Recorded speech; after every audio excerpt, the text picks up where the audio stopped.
Bonjour, je suis Pierre Ouzoulias, sénateur communiste des Hauts-de-Seine et très accessoirement chargé de recherche au CNRS.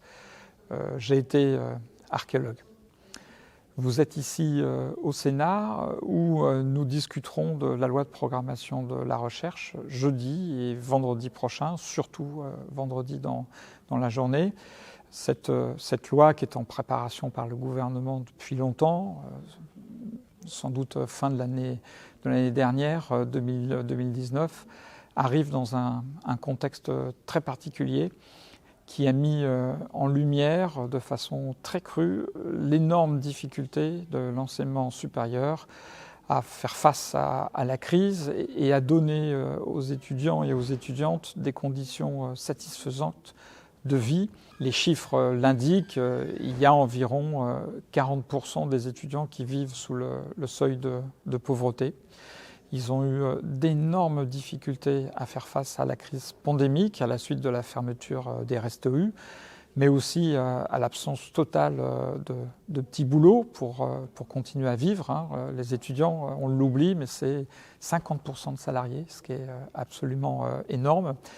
Et de tout ça, des conditions d'études, la loi de programmation de la recherche ne dit rien. Elle est absolument indifférente à la crise majeure de l'université, à la difficulté des étudiants. Et pour faire très simple, en une formule qui est sans doute un peu caricaturale, mais je crois qui résume bien ce qu'est la LPPR, c'est une loi qui est faite pour les 5 universités qui visent le classement de Shanghai. Voilà. Une loi qui acte dans le système français universitaire les objectifs internationaux du classement de Shanghai, c'est-à-dire la mise en concurrence de tous les établissements entre eux, des individus entre eux, des formations, des disciplines. Quelque chose qui est totalement en rupture avec la tradition universitaire et républicaine française, dont l'objectif, je le rappelle, prend sa source dans les travaux de Condorcet en 1792, où Condorcet assignait à la nation 2 choses essentielles. D'une part, l'émancipation des individus, l'émancipation individuelle des individus, et après, l'objectif de la nation apprenante. C'est-à-dire faire que le niveau de connaissance, le niveau d'esprit critique de toute la nation s'élève de façon globale et homogène. L'esprit du classement de Shanghai, c'est bien évidemment tout à fait autre chose. C'est une réforme néolibérale qui est directement importée des États-Unis et puis maintenant de Chine, qui vise à distinguer les meilleurs par rapport aux critères de l'innovation technologique, pour résumer les choses. Donc cette loi de programmation de la recherche, dont on avait les premiers éléments en janvier et qui n'a pas beaucoup changé depuis cette époque-là, avait pour objectif de modifier encore le statut des chercheurs, des enseignants-chercheurs, des conditions de travail des individus au sein de l'institution, en échange d'un effort budgétaire maximum. Quand vous relisez les travaux des groupes de réflexion institués par la ministre, l'objectif c'était celui-là. Je le résume, c'est une forme de contrat. Vous acceptez qu'on fluidifie entre guillemets les statuts et en échange on vous apportera le budget dont vous voulez. Or, on s'aperçoit aujourd'hui que de budget il n'y a point. Et 2021, qui est la première année en principe de la programmation pluriannuelle, montre un budget qui est à peu près similaire à celui que le gouvernement a fait voter au Parlement en 2018 et 2019. Donc on est dans une presque stagnation des budgets de l'enseignement supérieur et de la recherche. En revanche, c'est une loi sans budget, mais qui comporte un certain nombre de dispositions qui viennent conforter quelque chose qui est dramatique pour l'enseignement supérieur et la recherche, qui est la précarité organisée et l'embauche de plus en plus massive, voire même essentielle, des collègues par le biais de contrats précaires, de choses relativement peu déterminées dans le temps Et alors là, ce que le gouvernement nous vend comme quelque chose qui est une avancée sociale fantastique, c'est le CDD à durée indéterminée, que le gouvernement appelle CDI, mais qui n'a rien d'un CDI, qui est un CDD que l'employeur peut poursuivre comme il souhaite pendant relativement longtemps. Tout ça, ça va à l'inverse de ce qu'a besoin aujourd'hui l'enseignement supérieur, c'est-à-dire de postes pérennes et de postes statutaires. Dans la fonction publique française, l'enseignement supérieur et la recherche, c'est le domaine dans lequel la précarité est la plus importante. Il y a sans doute autour de la moitié des équivalents temps plein qui sont constitués par des contrats précaires. C'est devenu insupportable pour les individus, parce qu'il y a une souffrance sociale derrière cette précarité, et ça ne permet pas de construire dans la durée des politiques universitaires et des politiques de recherche qui soient ambitieuses. Dans le même temps, sur la partie recherche, cette loi de programmation prend l'objectif politique fort d'affecter l'essentiel des budgets supplémentaires à la seule ANR, l'Agence nationale pour la recherche, c'est-à-dire qu'elle consacre le fait que aujourd'hui, pour obtenir de l'argent et pour travailler sur des missions de service public, les chercheurs et les enseignants-chercheurs doivent aller chercher à l'ANR leur crédit, leur subvention. On sait très bien ce que ce régime a fait à l'étranger, aux États-Unis, en Angleterre, cette recherche qui oblige les collègues à aller chercher en permanence leur crédit tous les 3 à 4 ans à l'extérieur est extrêmement néfaste pour la qualité de la recherche.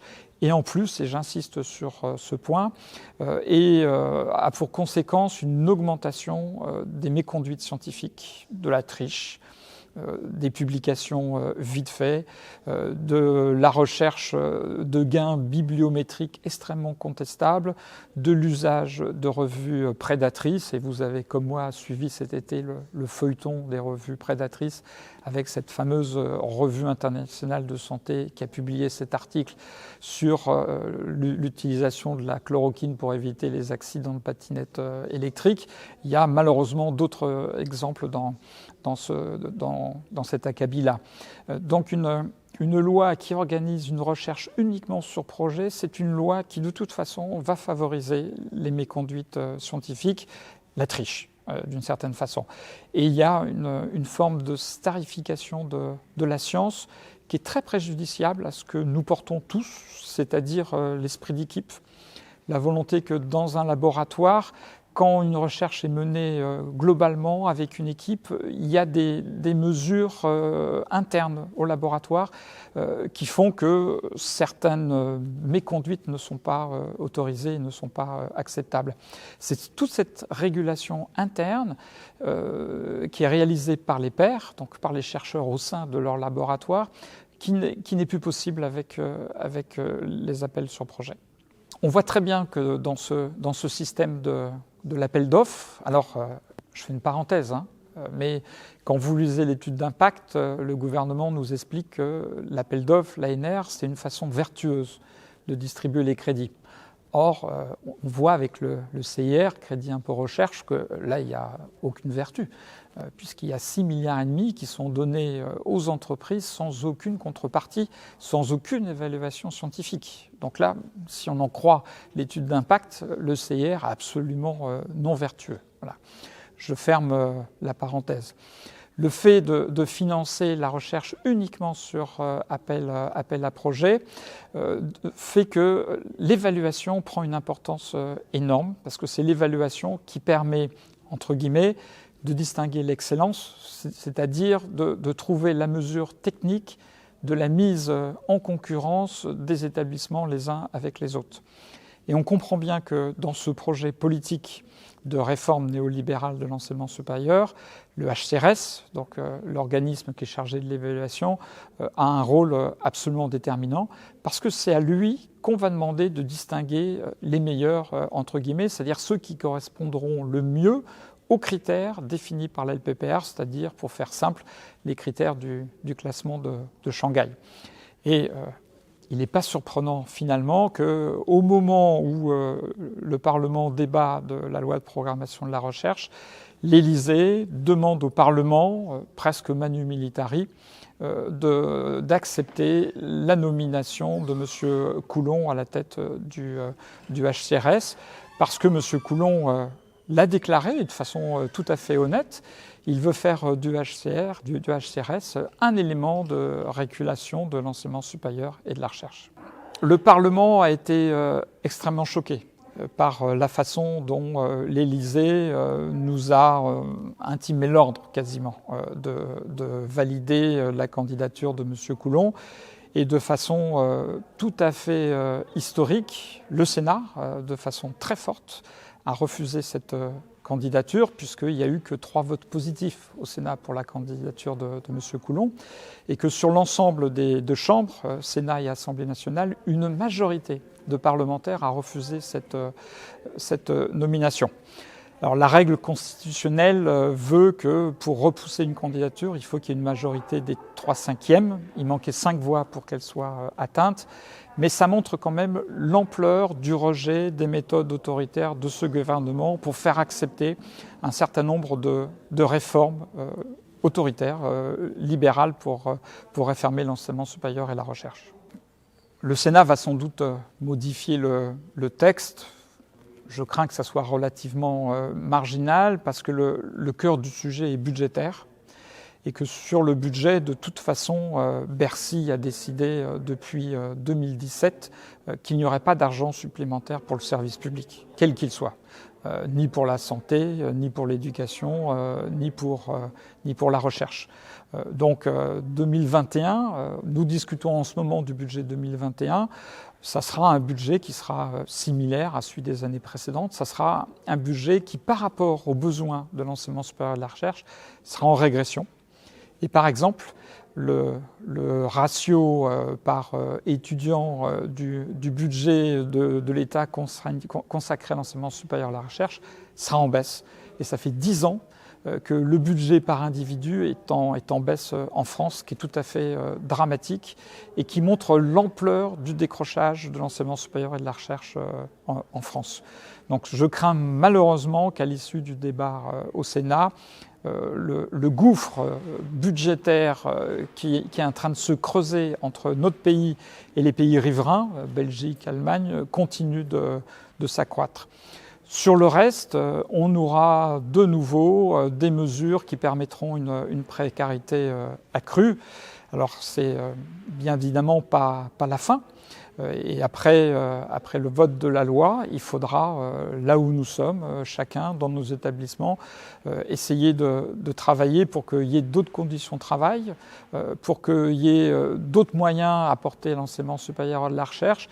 Et surtout, et ça je crois que c'est très important, il faut que chacun se le dise, il appartient aujourd'hui en conscience aux acteurs de l'enseignement supérieur et de la recherche d'entrer dans une forme de résistance par rapport à une réformation néolibérale de l'université supérieure et de la recherche qui ne correspond pas à notre idéal républicain, lequel vise au contraire, comme je l'ai dit en début d'entretien, à faire progresser la science et la connaissance pour tout le monde, pour tous les citoyens. Et je crois qu'aujourd'hui, alors que l'humanité doit affronter des enjeux qui sont des enjeux terrifiants, le changement climatique, les difficultés sociales, la montée des périls, la montée des mouvements néofascistes partout dans le monde, je crois que par rapport à ces défis, l'université doit apporter une réflexion forte, politique, scientifique, qui est majeure. Et j'ai l'intime conviction qu'il n'y a que dans le service public qu'aujourd'hui on peut réaliser ces avancées, parce que seul le service public travaille pour l'intérêt commun en toute indépendance par rapport aux blocs, aux pressions, qu'elles soient économiques, politiques, sociales.